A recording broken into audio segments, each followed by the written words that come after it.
Hi guys, today I have a special apple recipe for you. Yesterday I went apple picking at a local apple orchard and I couldn't wait to create something wonderful with these beautiful apples. These slightly tart apples are perfect for making a festive spiced apple liqueur, a drink that brings all the cozy flavors of autumn right into your home. For this recipe, you'll of course need the star ingredient apples. I used slightly tart ones, but any kind will do. You'll also need a lemon, cardamom, vanilla bean, cinnamon sticks, brown sugar, and alcohol. First, wash the apples well in lukewarm water. Then, cut them into quarters and remove the cores. Once your apples are cut, place them into the sterilized jar.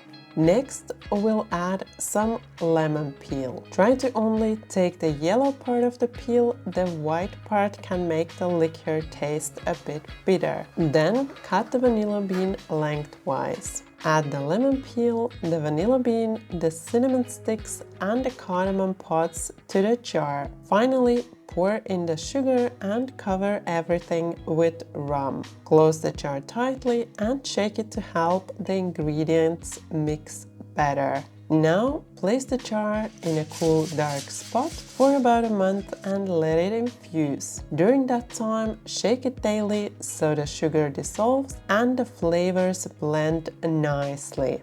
A month has passed and our liqueur is ready. Now we'll remove the apples and strain the liqueur through a fine sieve into sterilized bottles. And that's it! Our spiced apple liqueur is ready. I hope you enjoyed this recipe and feel inspired to make it yourself. I actually got the idea for this recipe from my plum liqueur recipe, and if you haven't seen that one yet, I'll link the recipe for you here. This apple version turned out beautifully spiced and aromatic. A perfect homemade gift for winter or for Christmas. Thank you for watching and I will see you next time. Bye!